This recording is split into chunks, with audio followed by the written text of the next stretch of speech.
let's get started then. So please tell me exactly, no, actually, even please tell me. First of all, thank you very much for taking the time to share your story. It was too direct, just saying, okay, tell me now. Yeah, no worries. Yes, and again, thanks again for sharing your story. Your experience is absolutely amazing because again, it's basically a second time we are having this chat together. Mhm. And your experience, I'm sure that it will help many other people that are in the same situation. So yes, please go ahead. It's very exciting story and video to share. Okay, thank you first of all for having me. And I'm gonna exclude some details just to keep this video shorter, but I'll mention the most important points. And starting from obviously, uh, I got my first Pfizer BioNTech shot on the 2nd of June 2021. Now it's the 2nd of July 2022, so that's 1 year and 1 month ago exactly. And I had some serious adverse event or events, you can call it multiple events. And the first one I got after my first and only Pfizer shot was similar to you, that I had some heart problems. First, I had some heart pains, but the main problem was that it was a high heart rate. When I was sitting down, when I was laying down, I would look at my Apple Watch and it would be 100, 120. If I stand up, it would go up to 135 beats per minute. So that was just weird. And then I went to work in the mornings and I just feel like out of nowhere, a random pain goes through my heart, in my neck as well. So I went to the doctor 3, 4 days after my Pfizer shot. I went to the cardiologist, he did an ECG, he looked at my heart, listened to it carefully, and he said, okay. Yeah, obviously I mentioned to him I had these symptoms right after my Pfizer shot. And he said after doing all the tests that everything was fine and I shouldn't be worried. And then I just kind of accepted it, okay, whatever. And then the next symptom came up, I would say 3 weeks after the shot, and that was when I was doing some physical exercise. Actually, I was on the construction site and I was shoveling, and then the next day I would see when I pick up a glass, for example, my left thumb would be shaky, very weak, and I couldn't control it. I couldn't keep it in a place if I tried to move it. And that already scared me because before that I didn't have any problems in terms of like muscles or any shaky, I don't know, limbs. And I thought to myself, okay, I was shoveling a lot yesterday. I was using my left hand a lot. Maybe it's just from the shoveling.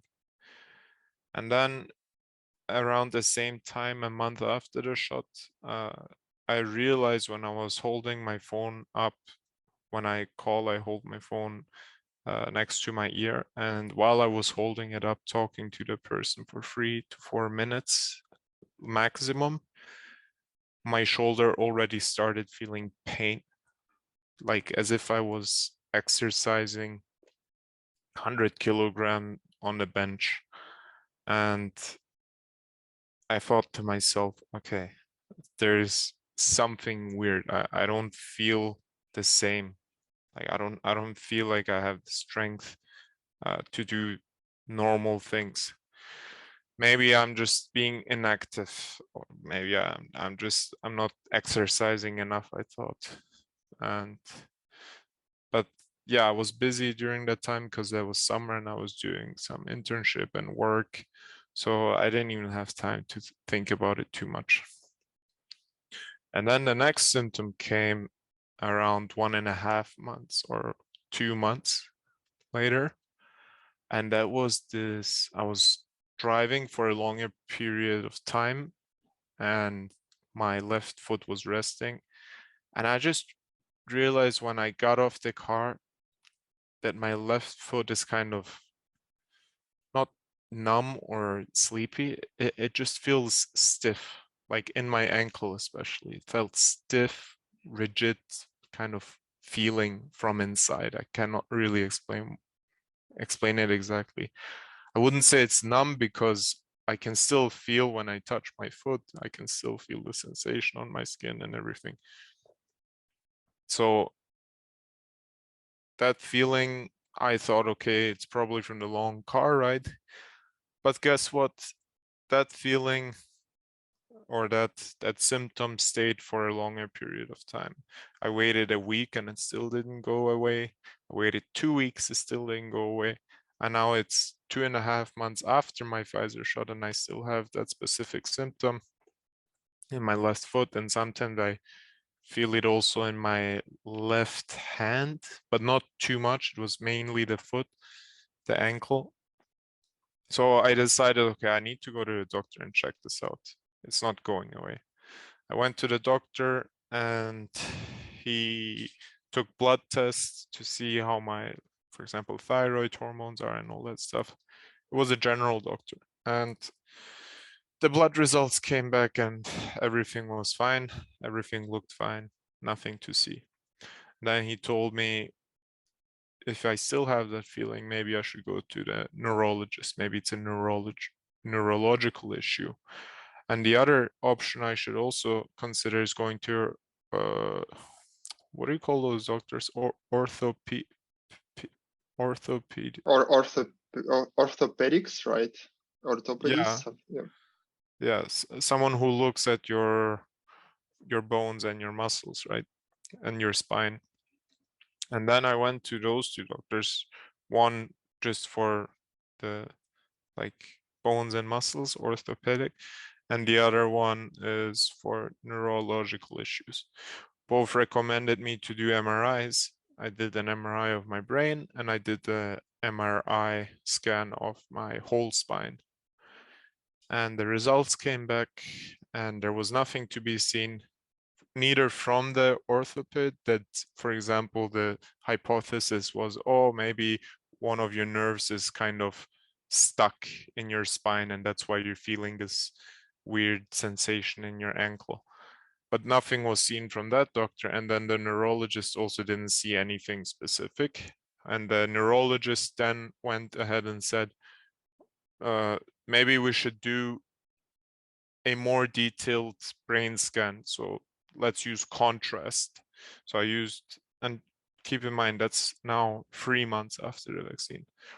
I used that, they injected that contrast in my blood and I did the brain scan, especially for the, what do you call the small brain that is in charge of hormones and stuff? I'm not sure. And the neurologist saw the results, everything was fine again. All right. And then I was on to my next endeavor. So I finished my internship, I went somewhere else. And that's why I went through all these checks. And they told me I'm completely healthy, nothing is wrong, I can go. And I was fine then. I was just thinking to myself, okay, all these weird symptoms are probably me just being hypochondriac, probably me just having placebo effects and just being stressed, I guess. Maybe it's also stress. Just trying to tell myself that I don't have anything. And a month passed and I started feeling a little weaker. I felt like I'm inactive. And that was mostly because I didn't exercise much after my vaccine. Like I didn't exercise because I was busy. And I also just felt like every time I exercise, I just don't have the strength. And then I told myself, okay, now I have time. You were inactive for the summer. How about you start being active? And then that was 4 months after the shot. So I started being active. I like to swim. And I started swimming extensively for maybe a month, and that 3-4 times a week. And then after that month, I realized after swimming that my left hand, specifically my left thumb and my left index finger, are kind of feeling rigid, solid. Wouldn't call it numb, maybe something similar to numb, just not in place. And I just felt like, okay, something is there, just like the same feeling I felt in my ankle. And that was after I swam a lot. And especially after I swam, especially after exercise, I felt all that. And yeah, that was 5 months after the shot. It was now October, I think, or November. And I decided to go to the neurologist again. Now it's a different neurologist because I'm in a different place. And at the same time, when I felt that rigid feeling in my hand after swimming, around the same time, I also realized that there's something happening in my feet. I don't know why I realized it. Maybe I realized it late because it came late, or I just didn't pay attention. But when I was laying down in bed at night, I look at my toes because I feel like something is moving there. And I'm just telling myself again, okay, this is probably placebo. And I look at my toes for like a straight minute to just observe what's happening. And then I see in my left foot, my big toe just moves by itself from one side to another and then comes back. And then that didn't just happen in my left foot where I had all the symptoms, but now it's also happening in my right foot.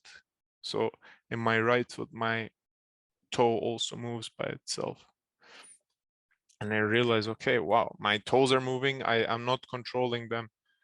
They're moving by themselves, is what I thought. But then at the same time, I had my doubts. I was like, maybe it's just placebo. Maybe I'm the one moving those toes.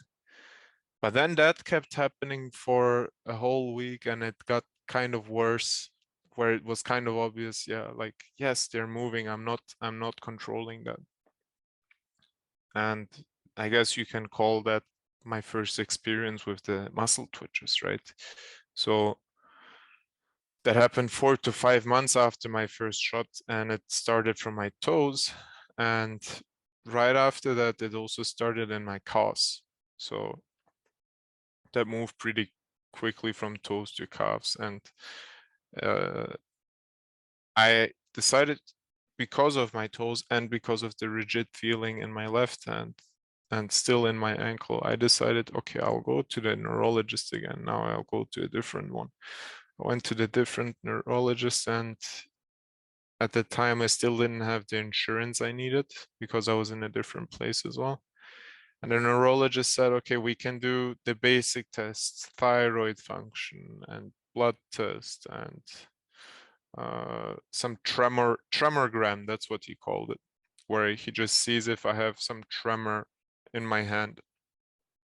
Because I told him when I go through pages, I also feel insecure. I feel like when grabbing the page is kind of shaking, and when I move the page, it's shaking.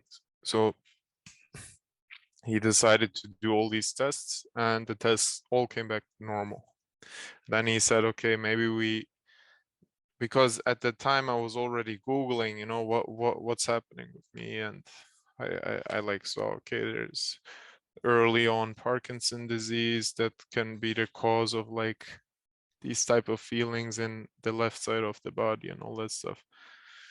And I mentioned it to him, like, how about Parkinson disease? Could that be a possibility? Should we check for that? Should we just rule it out just in case? He said, I don't think it's Parkinson. Is there anyone in your family who has Parkinson? I said, no.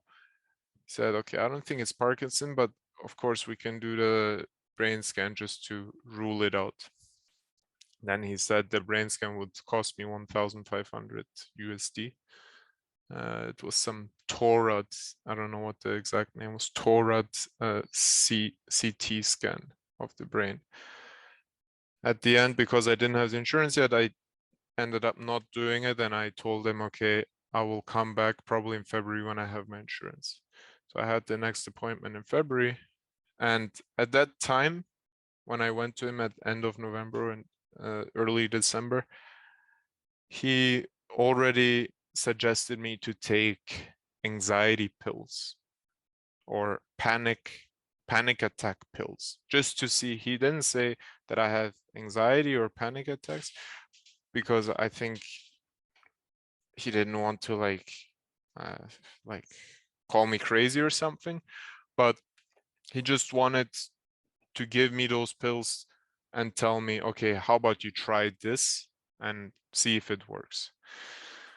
And then I got those pills, and of course, first thing I did, I Googled what the side effects of those pills are, and he said, it said like schizophrenia and all that stuff, everything like tiredness and insomnia at the same time. I wasn't bothered to deal with more side effects. I had enough side effects, and I knew I didn't have anxiety or panic disorder because I don't feel panic, nor do I feel anxiety. And so I ended up not taking those pills, and now the months are passing and I feel weaker from that moment. So in December, I already felt weak. My whole body felt weak. And January, I felt even weaker.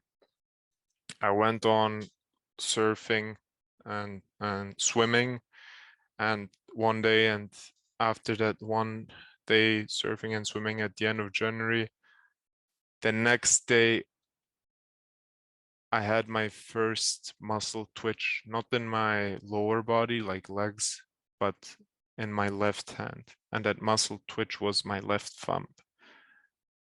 And then I was again Googling about Parkinson, like, oh my God, this disease has involuntary muscle twitches, especially in like left thumb and all this stuff. I was like, whoa, okay, I need to go to this doctor as soon as possible. So I started like being a little scared, because having a muscle twitch that you cannot control in your hand is a completely different story than having it in your feet, right?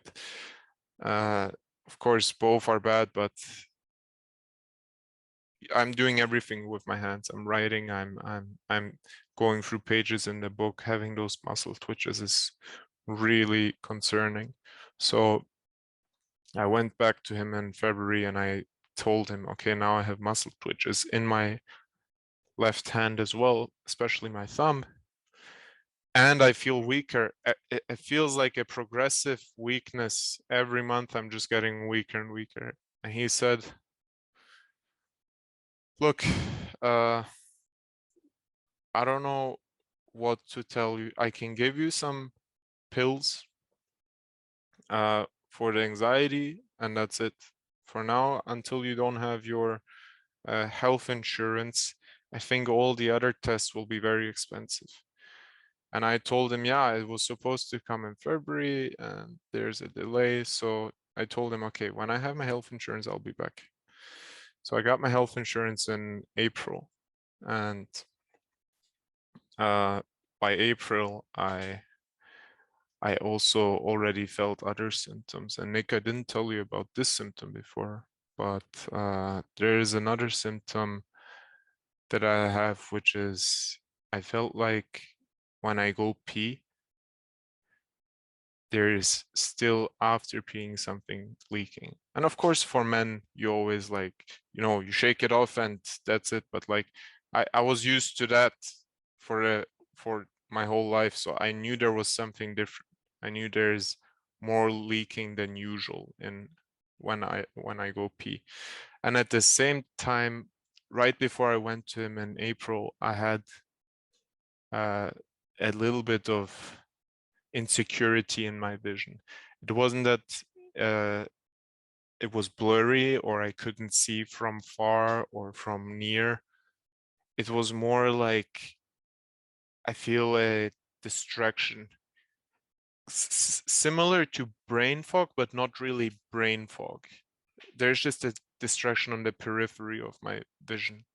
Maybe like when there's a very strong light, usually what happens in normal people, that light might stay a little bit even when you're not looking at it in your vision. But for me, it felt like it's even the smaller lights stayed a lot in my vision.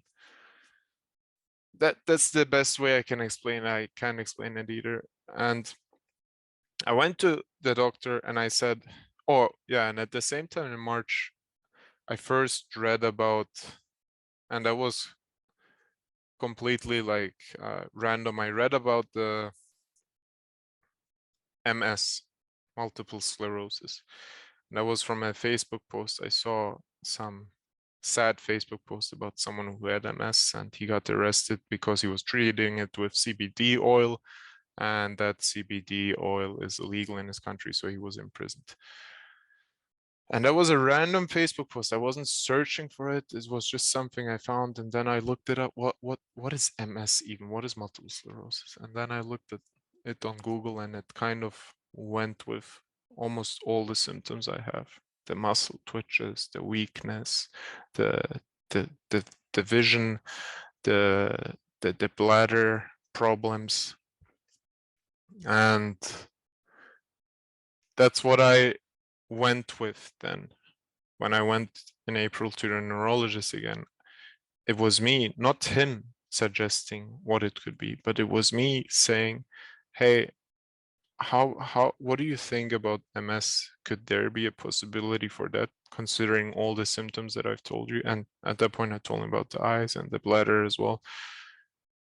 And he said, I don't think it could be MS, of course, again, but at least he's one of those only neurologists that didn't look at me as if I was crazy when I told him I had all these symptoms after the vaccine. He actually acknowledged that he had other patients. For example, one of his patients said, he said, one young man like you came to me after his Moderna shot and he had slurred speech. He couldn't speak properly anymore. And then I gave him some steroids that you can treat this with, and he's now making progress. So in case you have MS or something in that particular manner, I believe your symptoms are caused by the vaccine, but I'm sure we can treat it somehow. There is some treatment. Well, when I looked up MS, there's treatment, but there's not really something that cures it. So it seems like it's something that stays with the rest of my life. Anyways, he said, okay, let's do a nerve conduction test, let's do an MRI, and let's do a general blood test for autoimmune antibodies. And I went on doing that, and the appointments were quite far from each other. So that took like a month and a half until I went back to him to see what the results are from all these 3 tests. So I went at the end of May and I told him, okay, I did all the tests. Can you see the results? And he said, yes, your MRIs seems completely fine. No signs of lesions, what you usually have with MS. And that's only for the brain though. And then the nerve conduction test seems fine. Your nerves are not damaged. And the blood test also seems fine. I cannot see any abnormal autoimmune antibodies. So all your results seem like from a normal young man, what you would assume.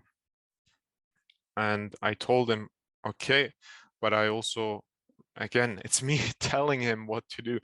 I read in the internet, and of course, what else? What is your other option when you have doctors that don't know what to do? First they like you tell them what about Parkinson, then they tell you do a $1,500 check. At the end, he completely forgot about that because he said, okay, I don't think you have Parkinson, you're not old, you don't have anything in your family, and if you had Parkinson, it would be a continuous movement tremor in your arm. So he completely forgot about that, and I also forgot about it because now it seems more likely that I have MS, right? So I tell him, like, I also read that for early cases in MS, it's very hard to diagnose. Like the MRI won't show something first, and the nerve conduction test won't show any damage either. So what are the tests that you can give me to check if there's any sign of early MS? And then he said, okay, there's two tests. One is the liquid that you take out of your spine, and then see there if there's any autoimmune antibodies. Or you do the so-called visual evoked potential test, which is basically checking your signal from your eye to your brain. If it's delayed, if it's abnormal, whatsoever. It has to do with the nerve of your eye. And he said you can do those two tests, but I would suggest you do the first one, the eye test first, because it's non-invasive. It's nothing. You just go do the test and we'll see what happens. Because if you go do the spinal fluid test, you will have to stay in the hospital laying down. Maybe you'll be there for 5 days. So I suggest you do the eye test first. And then he organized for me an eye test. And about 3 weeks later, I come back to him, and that was now recently, about a month ago in June. I come back to him and he tells me the result. We actually found something. We found that you have prolonged bilateral visually evoked potential. And then I said, okay, so what does it mean? He said, okay, first, yes, that is an early sign for early MS, but it doesn't have to be.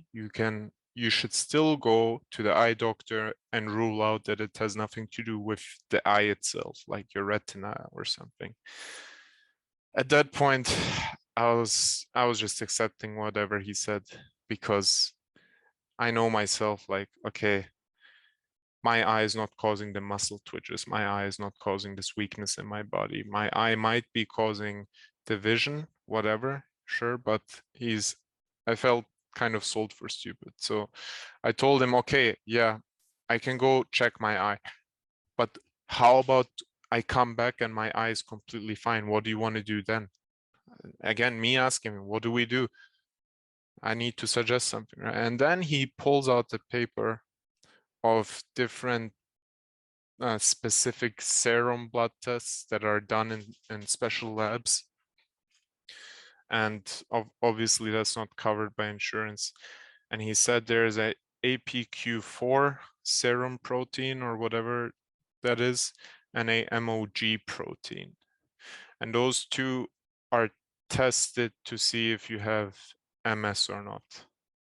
Or you can also go and do the spinal liquid test. But with the spinal liquid test, I don't recommend it to you because it's too invasive, and at the same time, it might not say anything again.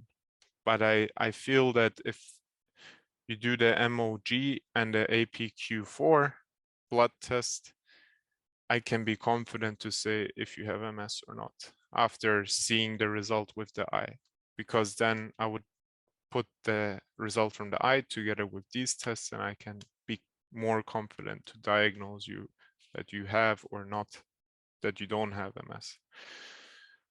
And now I'm at this stage. I'm because these tests are also 300 USD each. So now I'm dealing with the symptoms still. Muscle twitches all over the body, just like you, especially in my legs as well, but also in my left hand still. And just weakness when I exercise. No, not even exercise. I don't exercise anymore because of all of that. I cannot really exercise because the fatigue is insane the next day. Like I cannot even move my limbs or anything. So yeah, the next thing I have to do is do these 2 blood tests and see what it is. And if it comes back that it looks like it's MS, then I guess he will diagnose me with MS. If not, then not. But the important thing here is that I saw your video, Nick, and I saw all the comments before, and I didn't see anyone mention the eye test, the visual evoked potential test. And I didn't want to come out, even though I watched your videos since March, and you really helped me with your videos as well when you talked about your experience first, because I thought I'm alone in this whole thing. And then your video, first of all, you showed that you have similar symptoms with the muscle twitches. And I also saw many people in the comments have the similar symptoms. So that really helped me mentally, understanding that it's not just me, understanding that this could actually be the vaccine. Because up until March, I just knew something was wrong with me, but I wasn't convinced it was because of the vaccine. But then when I saw other people having the same symptoms after their 1 shot of Pfizer or 2 shots of Pfizer, Moderna, whatever, now you cannot lie to me anymore. It is the vaccine. And this issue should be brought up to the public. Doctors shouldn't be dismissing us all and just not care about us, because it could ruin their reputation and it could go against this vaccine. And we took the vaccine. There's nothing that we're criticizing. My grandmother took the vaccine. She took 3 shots. She had Omicron and nothing happened to her. Maybe it saved her life. I'm thankful for the vaccine. But at the same time, for us young people, did we really need to take the risk to have all these symptoms? Would we have really died from COVID? And again, you can say, yeah, COVID could have caused all these symptoms as well, like muscle twitches and MS. Yes, but I still get COVID if I have the vaccine, right? So is that even worse now that I have the vaccine and all these symptoms, and if I get COVID, my symptoms will get even worse? Like I can't even like protect myself with that vaccine, you know? It's just putting my body against all odds, against like so many different things. It's like one immune response from one Pfizer shot, and then one immune response from COVID, and then one immune response from the Epstein-Barr virus that I had in the past that might get reactivated. Like there's so much to talk about. There's so much to look into, but this ignorance from professionals, they did this their whole lives, and then they come up to you and say, I did this my whole life. How dare you disrespect me for studying 20 years medicine and telling me I'm wrong? That's not the point. The point is I'm coming to you to ask you for help to do your job. Why did you study for 20 years when you just go on and tell me there's nothing wrong with you? Go home and take those anxiety pills, right? And thankfully, my doctor, okay, yeah, maybe he's not the best investigator, but at least he's not dismissing the possibility that it's coming from the vaccine. And he's not dismissing it because he knows that there is something and he needs to find out. And I know that as well. I need to find out as well. So, yeah, I mean, it looks like it's a mess based on everything, but I cannot say it. And of course, I'm also a little afraid to say it, but you gotta look reality. How do you say it? Yeah, you have to accept reality, and Mhm. I don't know what to say. That's basically my story, and now whatever comes next. But I hope with this story, especially with the last part about the visual evoked potential and the 2 blood tests that people can do, maybe we're getting closer to something, you know, for all of us. Or maybe it's just me at this point. Maybe you guys all have those muscle twitches in your legs, but you don't have all the other symptoms that I have. So maybe it's just me, but at least you guys can go and check now. At least you have a direction.